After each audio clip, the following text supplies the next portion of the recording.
5:30 right here on Love 101 FM, the family station. And guess what? It's now time for Family Time.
I know my guest is listening at this time, but he needs to unmute your mic, sir.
I believe you need to turn on your mic, Charles. I know you're excited. I can see you speaking, but I want you to unmute at this time.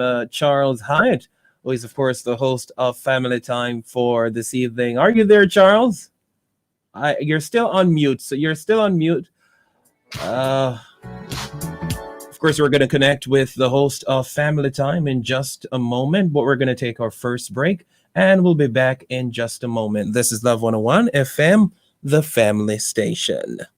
Building wealth the smart way means you have a clear mission for your money. Specific and measurable means defining the reason for your financial goals. Achievable and realistic means keeping those goals meaningful, yet attainable.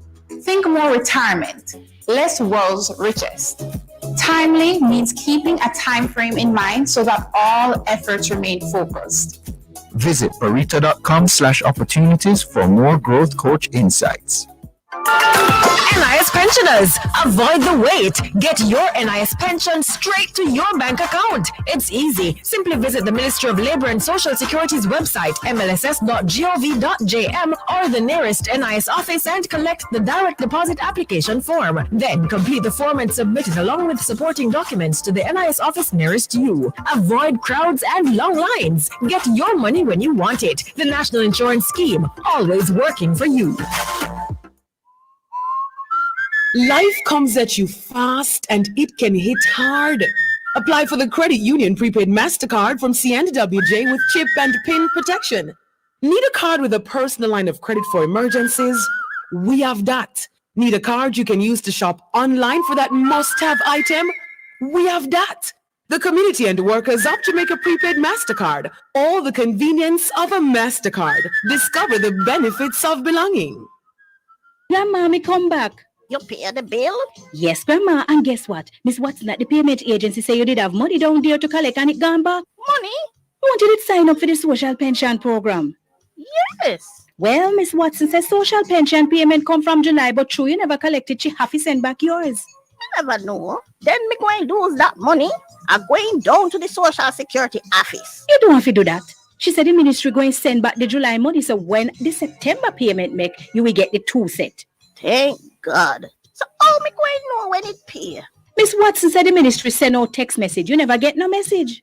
Well, Grandma, you have to remember to check your message there. Let me see your phone. Seniors, the second payment under the new social pension program will be paid on September 20. Check your text messages to confirm your payment arrangements. Call 876-922-8007 or check the ministry's website, mlss.gov.jm. The social pension program, caring for our elderly. A message from the Ministry of Labor and Social Security.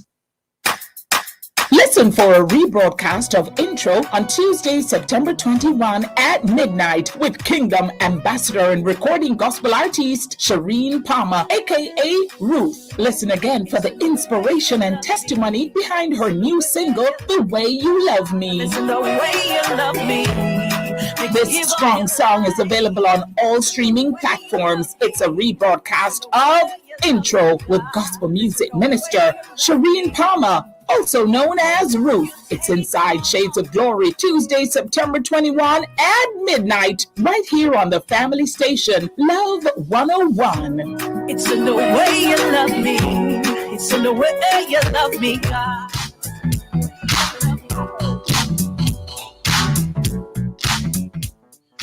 All right.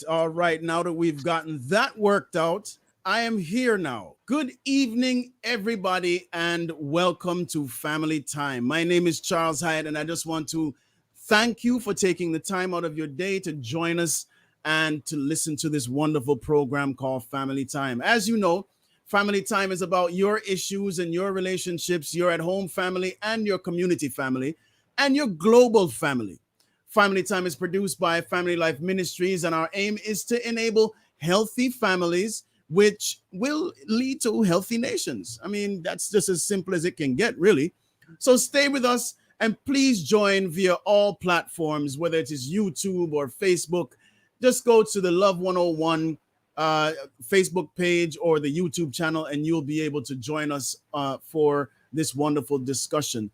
September, as you know, is World Alzheimer's Month, and there are at least 35.6 million people globally affected with Alzheimer's, and it's estimated that by 2030, approximately 80 million people will develop dementia. Well, tomorrow is September 21st, and it's World Alzheimer's Day. So today, we want to spend the next hour talking about one of the most important persons in this struggle with the disease, the caregiver. Now, as you know, there are a lot of people going through dementia, which I just told you with the numbers. But we want to know, what is it about the caregivers? What do they go through? It has to be something difficult. So let's talk about it today. Today we have, as somebody's caring for a loved one with dementia, what are your personal challenges? This is a question I have for you. What are your personal challenges? I want you to WhatsApp or text your phone call, your voice notes. Make sure that they're no longer than 30 seconds to 876-997-3125, or you can call the studio lines at 876-968-8327 or 876-968-8328 to participate. And throughout the program, we'll make sure we share your ideas and address it. How about that? The question again is, as someone caring for a loved one with dementia, what are your personal challenges and needs?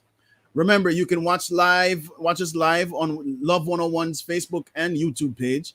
And remember, we'll be right back with our guest, Rochelle Amore, or today's guests are Rochelle Amore, Chandra Passmore Rowe, and Effie Malcolm. So I want to say welcome to you all. And today it's all about the caregiver. So please give a warm welcome to our wonderful guests today. Good evening, ladies. Good evening. Hi. Sorry about the technical problems we had earlier, but we're here now, so we give thanks. Correct. Thank you so much for having us. Yeah, man, definitely. Now, ladies, you have a myriad amount of experience with Alzheimer's and dementia, and so we really want to talk about the caregiver today. Rochelle, you are how do you say that now? Gerontologist. Gerontologist, Yes. which deals with, all right, wonderful. She Yes. has worked in aging for the past 10 years and leads stakeholder communications to help raise awareness about issues affecting older persons in Jamaica and the wider Caribbean. Sandra and Effie took care of their mothers with Alzheimer's disease, and both were caregivers with several years of hands-on experience. Ladies, again, welcome. Now, Thank you. Thank you. I want our callers to and our listeners to remember our question today. As someone caring for a loved one with dementia, what is your personal challenge and what are your personal needs? Don't forget to WhatsApp, text, or voice note to 876 997 3125. And you can also watch us live and comment live on Love 101's Facebook or YouTube page. Or you know what? Call the studio lines at 876-968-8327 or 876-968-8328. All right, Rochelle, let's start with you. Sir. Okay. Tell me, what is dementia or Alzheimer's? So the first thing to note is that dementia is the collective name for brain diseases, essentially. So diseases affecting the brain. And Alzheimer's disease is the most common form of dementia. So similar to the fact that we have several different kinds of cancers, a lot of people, unfortunately, we can make that parallel. There are several different kinds of dementias. And so Alzheimer's disease is the most common one, which we usually automatically associate with memory loss. But it's really important to understand that there are over 100 different kinds of dementias. And memory loss, while a very big part of Alzheimer's disease, is not at all the only symptom. So, Alzheimer's disease can include things like losing your sense of time and space, not being able to read and write like you could before, not being able to keep track of certain things, not being able to count money. Of course, those have different implications for everyday activities and routines. And like any mental health challenge or disease, once it starts affecting our everyday lives, it's time to really seek and get help. So the theme for this year's World Alzheimer's Month is really no dementia, no Alzheimer's. That's KN, no. Okay. Because the idea is, of course, that knowledge is power. So that's a brilliant question to start off with. What even is dementia? What is the difference with Alzheimer's disease? And that's the difference. Alzheimer's disease is the most common form of dementia, but it's just one type. Okay, so there are we're in the age of the internet, right? And so you have all kinds of information on the internet about Alzheimer's and dementia. And, you have some people who are swearing upside down that they've cured Alzheimer's and dementia. So what does it look like? What really happens to a brain? The reason I'm asking you this is because my cousin, my aunt went through dementia and she's gone now. She's now my ancestor. And when my cousin went to see what the MRI looked like, she actually fainted when she saw the brain of her mother. So what physically happens to the brain of someone who is suffering from dementia? It depends again on the kind of dementia, but I think that what they may have seen, your aunt may have seen, and I'm sorry for your loss, is the shrinkage that happens in the brain, right? So it's really damage to the brain. So if you look at a picture of a healthy brain and a picture of a brain affected with Alzheimer's disease, the brain that's affected with Alzheimer's disease is much smaller.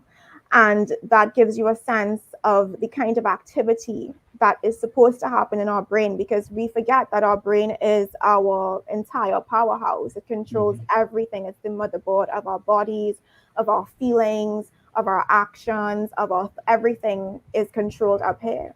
So when it is that things are not firing as they should, or the brain becomes physically shrunk or smaller, or there is what we call tangles happening, there's a lot of, a neurologist would be the best person really to share exactly what that process is. But what we do know, and this is an ongoing investigation, right? There is still a lot of research into what exactly happens in dementia and Alzheimer's disease, but we do know two things. One, that it happens over time.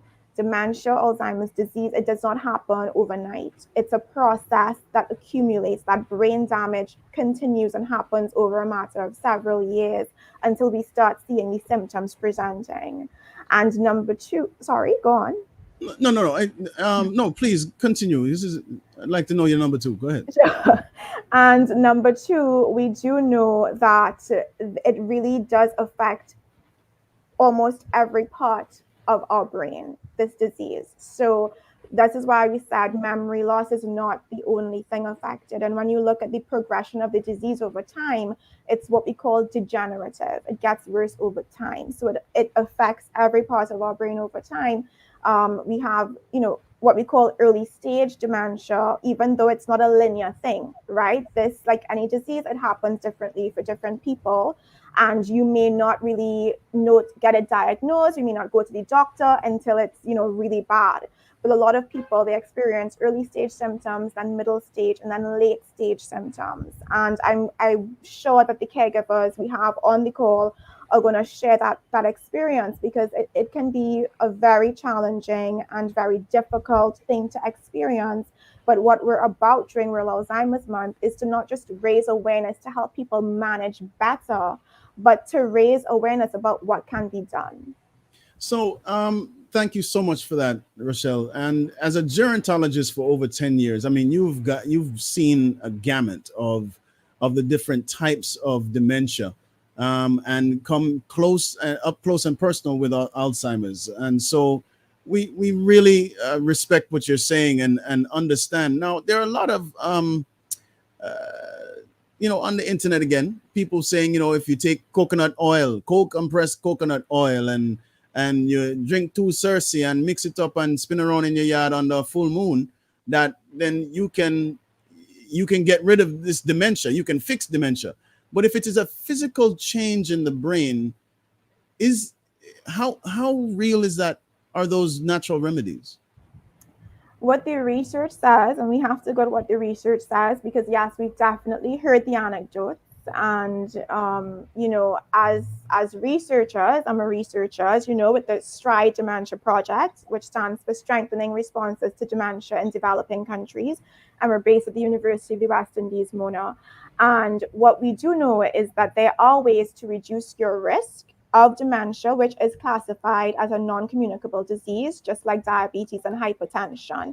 And the same kind of things that we know can help reduce our risk of those diseases are similar for dementia, with the addition of important things like keeping your brain active. If you don't use it, you lose it. Reducing stress, getting good rest. But when it comes to these queries and these claims, it's very important to appreciate that if we are unable to successfully replicate something, a treatment, and validate a treatment, we cannot recommend that. We do not know. We don't have that body of research and knowledge. We definitely do know what can help reduce the risk. We do know, we understand a sense of what can be used in the treatment, but those kinds of claims, unfortunately, we're unable to say, yay or nay. So who really is a caregiver? Who's a caregiver? That's a great question, because we hear caregiver and we think of somebody who's doing the physical day-to-day, almost nursing activities with someone, but it's so much more than that. It can be someone who is living abroad and checking in on mommy at home. It can be someone who's providing financial assistance to help pay for a nurse at home. It can be somebody who's accompanying daddy or, their spouse to the doctor's appointments and making sure that they get their medication. And then there are people like Sandra and Effie, who I'm sure have gone through a very intimate and personal journey caring for their moms. And I'd really like to turn this conversation over to them to hear more about what that is like as a caregiver. And I love it, and I thank you very much. And I hope our callers and our listeners have not forgotten that we are waiting and wanting your feedback also and your questions. So don't forget to WhatsApp, text, or voice note to 876-997-3125. Or when you're watching us on Love 101 Facebook page or YouTube, make sure you comment, or you can call the studio lines at 876-968-8327 or 8328. Now, I would like to talk to Sandra and Effie and get their feedback. But I'm also encouraging you to friend us on Facebook at FLM Family Life Ministries and follow us on Instagram at FLMJA and subscribe to our YouTube channel and at Family Life Ministries FLMJA, right? So don't forget, our numbers in the head office are 876-920-1034 and 876-926-8101. Now, Effie, Sandra, thank you so much for joining us. And we want to make sure that we get your stories, because it is important for us to know, what does it take to care for someone, or what do you go through and what do you need when you're caring for someone with dementia, with Alzheimer's, and all the other different iterations as we were just being taught. So please, let's go with you first, Effie, and let's hear your story. How did you get involved with Alzheimer's? Well, my mother, she was away for a little while, and she came back, and we started to recognize that there were some things that weren't mommy. We couldn't identify it for a while. We just thought it was just old age, forgetfulness, and eventually we started realizing that it's a little more than just forgetfulness, and we started researching, my sisters and I, and we found out that after, we heard her repeating verbatim, and a camping trip my brother and I went on, and we told her about it. What she did know, she was recounting the story word for word, but she placed herself in the story, and as if she was the one who went. I'm like, something is not right here. And so we decided to take her to a doctor and find out if it's just senility or old age, but it turned out that she did have dementia. Okay, so when you started to realize that, you and your brother, and you did a little bit of research, and the doctor confirmed, okay, she's going through a little bit of dementia. Was it the early stage? Was it it was further on? How did you find out? When did you find out, as far as the stages are concerned? I think we found out a little close to her getting, forgetting who persons were in the family. Pretty close to that, because she wasn't remembering even how to cook. She would come to me and say, I'd give her something to cook, and she'd say, what must she do? And I'd say to her, but mommy, you taught me to cook. Why are you asking me that? And I must admit, I got a little annoyed because I'm like, what's wrong with you? So it was pretty close to that time, I think, a few years, I'm glad that you brought up the fact that you got frustrated. Do you feel And Sandra, I want you to also chime in on this. Do you feel that the frustration from a caregiver is a part of the journey? I would say yes. Definitely, yes. And do you think that is because of lack of knowledge, of lack of what to expect? What do you think? Effie, what do you think first? In the beginning, I would say yes, lack of knowledge. Afterwards, I think it was a bit of, that she is going through this thing, and it must be frightening for her. But at the same time, my mother was a little strong-willed, I would say, and so it was very difficult sometimes to care for her, and you just feel like tearing your hair out. My sisters and I had to, work hard at being patient and remember that, hey, we were little kids once. She used to be patient with us. We have to learn to be patient with her in this situation. So Sandra, when you got through the initial stages of being introduced to dementia, was it with which parent was it that you were going through, Sandra? Was it a parent? Well, it was my mother. I mean, I was raised by a single mother. Okay. So it was my mother alone. And basically, just to answer that question again, yes, there were quite a few times where I was frustrated. And I tried my best not to take it out on her. I found there were times where I actually had to leave the room because, I'm an impatient person.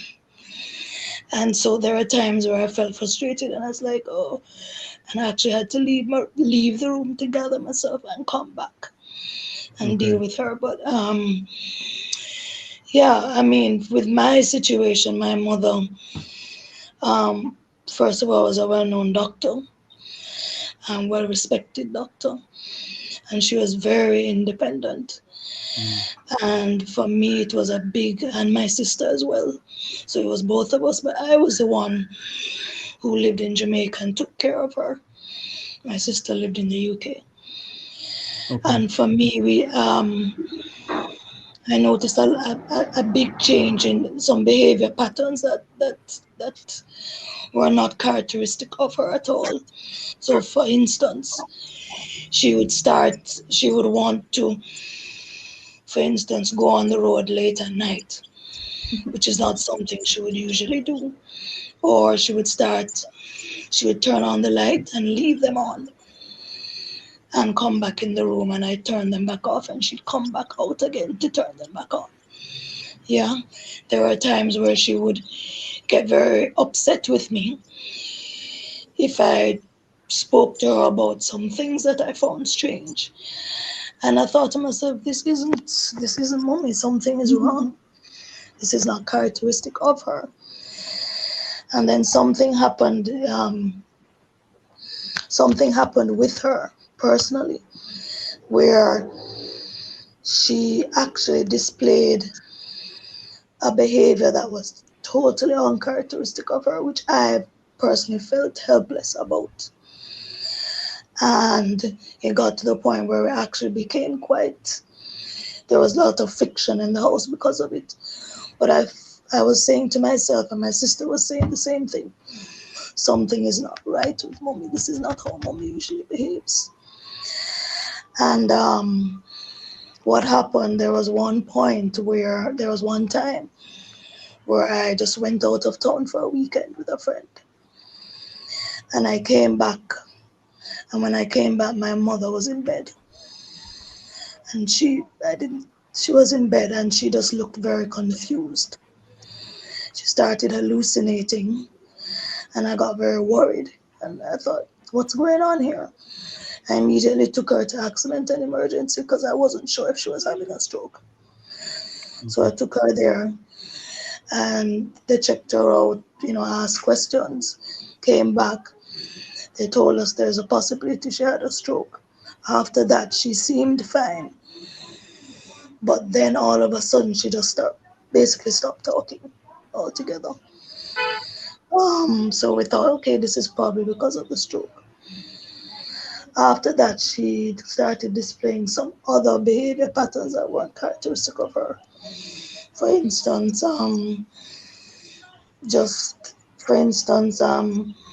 starting not to remember my name, starting not to remember my sister's name, things like that.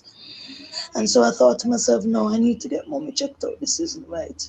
So I took her to a doctor, but a doctor who specialized in geriatric medicine. I didn't want to take her to just any GP because I felt it was something mental. But I took her to someone, it was actually Dr. Shearer, and she diagnosed her with dementia in 2013. Okay. All right. Well, wow. Those are two serious ways. It's almost like it snuck up on both of you. But you know what? You soldiered it through and you handled it.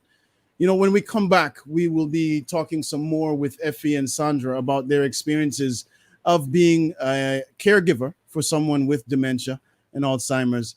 But you've been listening to Family Time, and it's produced by Family Life Ministries. And our social media, please go to Love 101 on our Facebook and YouTube pages, and make sure you follow us. Make sure you also answer our question. As someone caring for a loved one with dementia, what are your personal challenges and needs? Let us know via WhatsApp, text, or voice note, no longer than 30 seconds, at 876-997-3125 and on our Love 101 Facebook page. Also call the studio lines at 876-968-8327 and 8328 to participate. We'll be right back.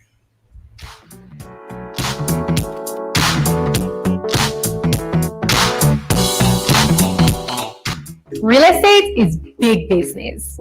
There are actually quite a few ways to make money by adding real estate to your investment strategy, such as buy shares in real estate or related companies, go with a fund featuring real estate packages in a single curated portfolio, become a proprietor and earn passive income from your vacation and long-term residential tenants or from commercial leases.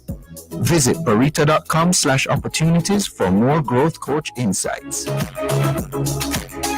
Don't miss this opportunity to earn international and local certificates in just 1 month at Distinction College. Register now and start our super easy program from March 20 to April 24. Get qualified in geriatric and pediatric nursing, phlebotomy, housekeeping, call center, customer service, business admin, receptionist, supervisory management, cashiering, childcare, and nail technology. No subjects required, no age limit, no entrance test. Register this week and get 10 to 25% discounts on all courses. Call 876-356-4167 or 876-354-8560. Visit us in Kingston, Spanish Town, Ocho Rios, or St. Elizabeth.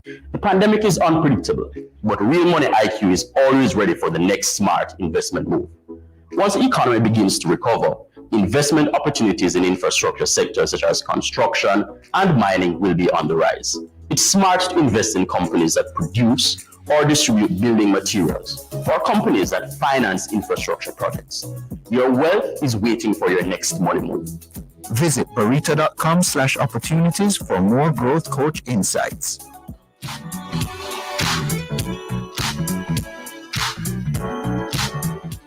All right, welcome back to Love 101, and you're tuned in to Family Time, which is brought to you by Family Life Ministries. FLM provides counseling for people with all kinds of challenges from all walks of life. Listen out for our numbers in Kingston and Portmore at the end of this program. And remember, we're Facebook and YouTube Live, so tune in to the program via Love 101's Facebook and YouTube channels. Let me remind you of our social media requests. We want to know, as someone caring for a loved one with dementia, what are your personal challenges and needs? What do you really need to get through and to feel supported when you're going through this? I want you to WhatsApp your text or voice notes, no longer than 30 seconds, to 876-997-3125.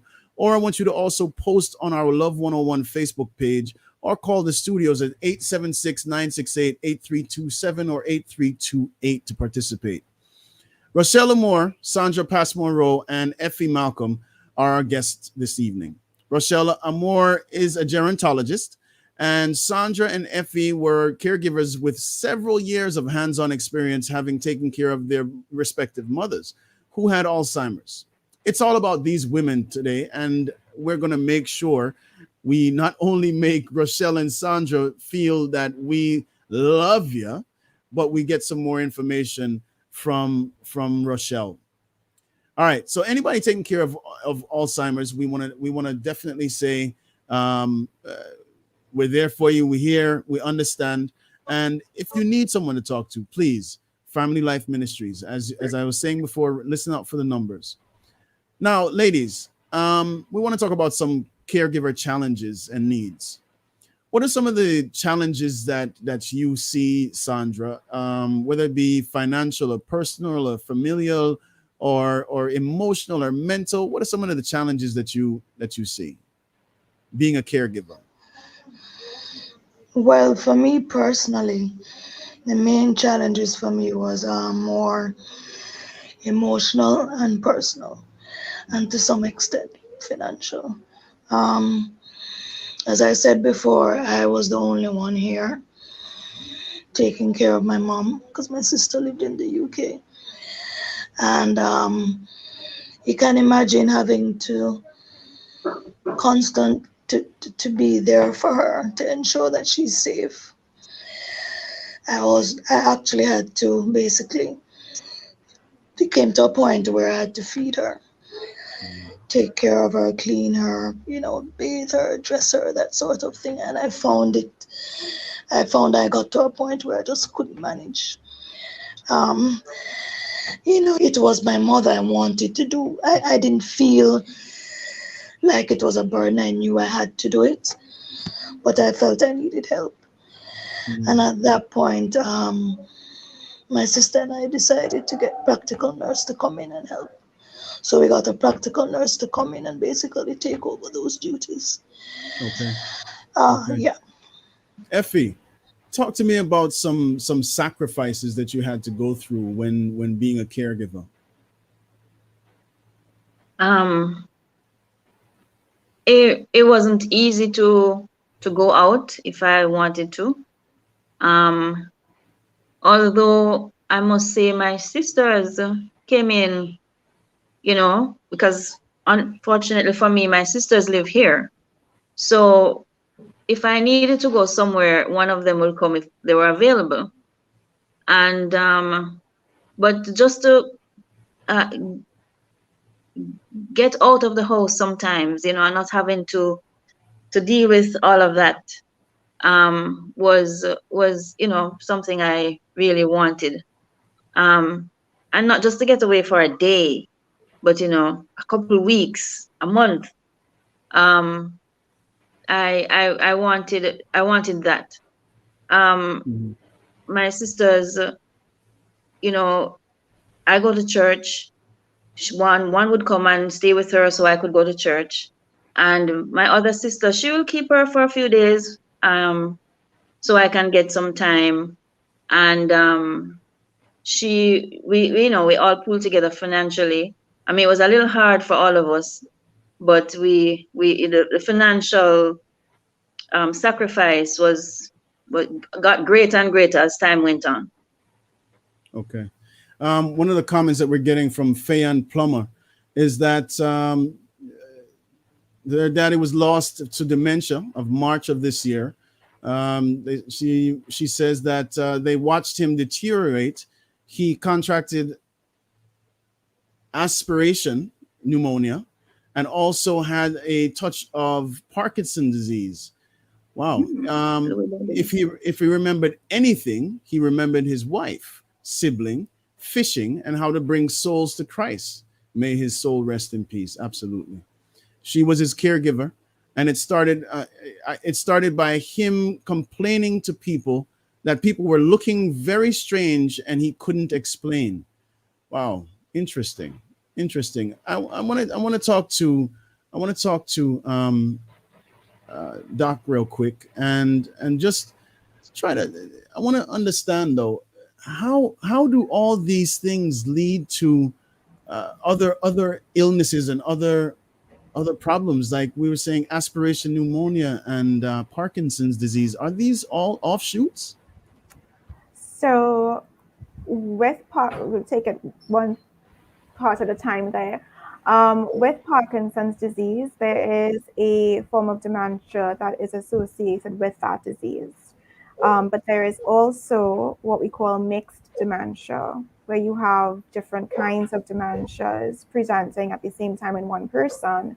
And then we also know that quite a few persons living with dementia also have other illnesses. So comorbidity is what we call that, where there's a lot happening at once. And part of it is that, first of all, age is a risk factor for dementia.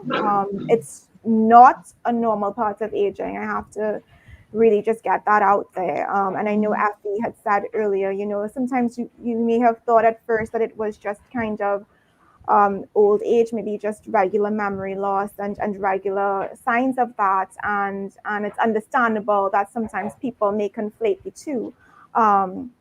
But it is not a normal part of old age. And so when you think about, for example, all of the different medications that someone might be on, where they have diabetes, they have Alzheimer's disease, they may also have high blood pressure, that can, lead to a lot of challenges if it's not managed well. An example of, you're asking how do all of these things happen in COVID right now? During COVID, we have people as part of our project, associates of our project, such as Ms. Sandra Passmore, who's a member of our project's National Advisory Group, sharing with us that it's so hard to get mommy to understand or daddy to understand that they have to sanitize. They can't go out. They can't, mingle with people because they forget. Or they're not understanding the information that's coming to them because your brain is no longer able to process things the way it once was. So, when you think about the risk that then poses to persons living with dementia, it's similar because your people are not able to make the decisions, have the kind of judgment that they once were able to. Sandra spoke about that as well, making different kinds of decisions that is uncharacteristic.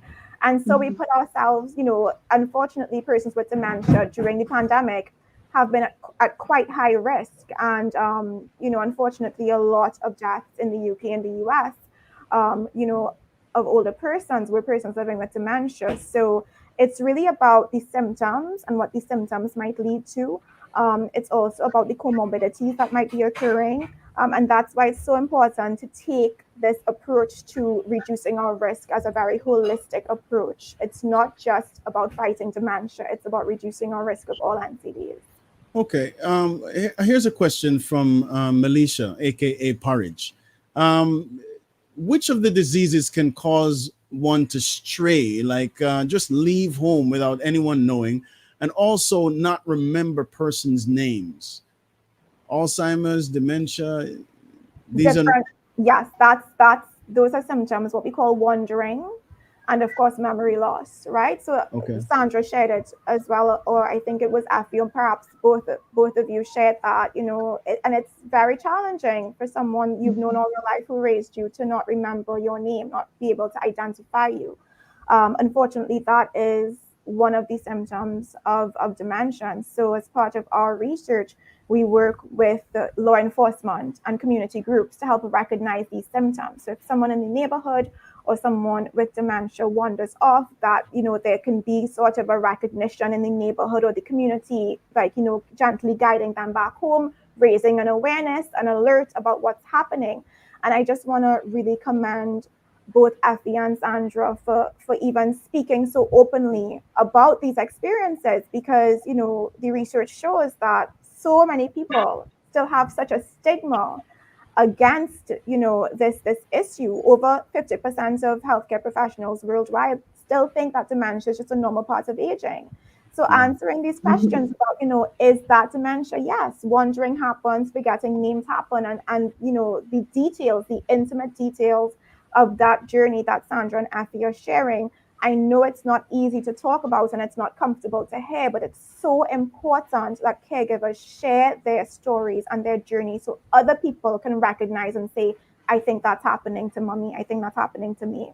So speaking of that, I want to talk to all three of you on this and ask you what kind of resources you think should be in place, like from government or support groups or advice for the caregivers, or should there be some centralized, or is there some centralized group or government agency that helps caregivers get through this, help people with Alzheimer's or dementia get through this? How what do we have?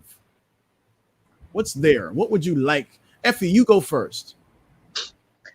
Well, I was fortunate to know Sandra Latibodier, who is part of the Alzheimer's thing of Jamaica, and she was the one who drew me into meetings where I was able to learn more and was able to understand more of what is happening to my mother.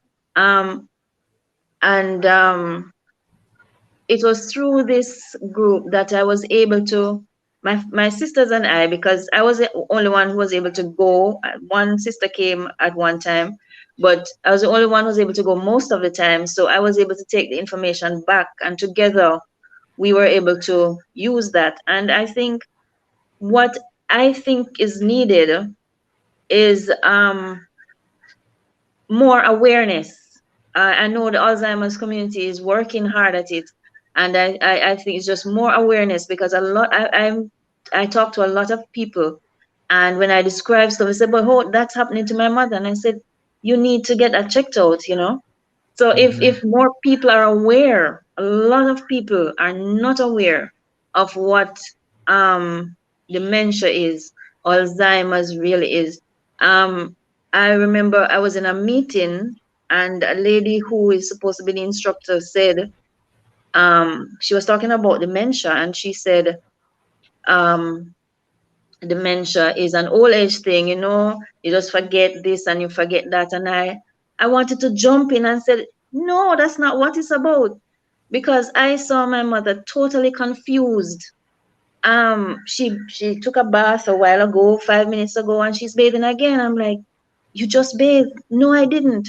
You leave food for her. She can't remember that I left food for her to eat. And so, you know, if more people become aware that, I don't know, I'm not sure what method needs to be used, but more people, especially here in Jamaica, needs to be aware that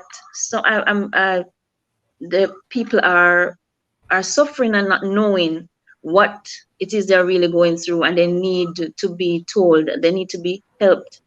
They need to know and understand what it is they're dealing with. Okay. All right. Well, let's listen to a voice note that has came into the studio. Wow. Studio.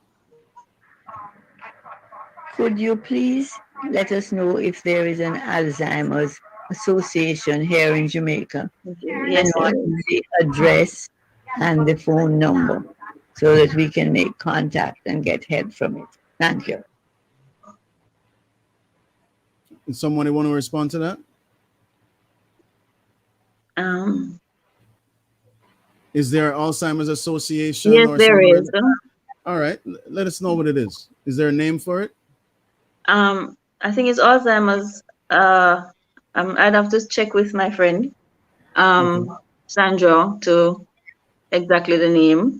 But she is a part of the Alzheimer's Association here in Jamaica, and they host meetings from time to time, and you know, invite people to come in and speak, and also the people to come in and hear and learn. Okay, Rochelle, do you have any information on the association? Yes, it's Alzheimer's Jamaica, and I believe they have a website, so you can Google them. Just type in Alzheimer's Jamaica, and the information is there for you. But Charles, may I jump in with some other resources? Absolutely. As well? Okay, please. Great. So I think it's just really helpful, you know, hearing Sandra and Effie talk about wanting a break, you know, wanting a long break. And we call that in research respite care, which is really care to support and replace caregivers who are really living with the person and are really providing 24-hour care, essentially, to really help persons in that position. And so we've recently put out a paper advocating for better, stronger, what we call long-term care systems. And the thing about long-term care, it's not only persons living with dementia who are in need of long-term care. It's people living with disabilities, it's people living with other chronic illnesses. And so it's really important that as a community, we come together. This is not a, is there one association here? Is there one resource there? We have to come together to really prioritize this because it affects so many of us, not just persons with the disease, but also the caregivers. And so at Stride Jamaica, we've worked with the Ministry of Health and Wellness. We've worked with the National Council for Senior Citizens at the Ministry of Labor and Social Security. We've worked with amazing caregivers and doctors and policymakers, like Sandra on our National Advisory Group. And we really, really promote the idea that dementia care requires a team approach. Your doctor, your GP has to be on board, family members, the community, sensitizing the defense forces around, being able to recognize people who may be wandering. And so when you ask about the resources and what's on offer, just to end here, it really is about getting awareness into every pocket that can potentially assist, because it's something that really spreads throughout the community. And at Stride, we've started by offering free dementia care management consultations.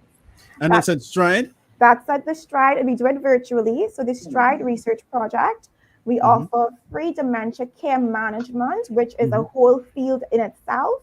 So what is a number that they can reach you at Stride? Absolutely. Or a website or something? Sure, it's 876-472-9552.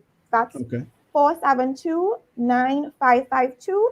Follow us at Stride Jamaica on Twitter, or Stride STRIDE Jamaica at gmail.com. Okay. Now I've looked up the Alzheimer's Jamaica Secretariat, which is at 7 Ring Road at the University of West Indies, and their email address is info@alzheimersjamaica.org, and their number is 876-881-6370. So that is for the lady who left a voice note just recently. And I want to talk about what Cherry from Spanish Town in St. Catherine was saying. Looking after a family with dementia takes a lot of this, and is where love and patience have to endure in caring for them. And it really helps when siblings can pull together and help in whatever way they can to help the main individual giving care.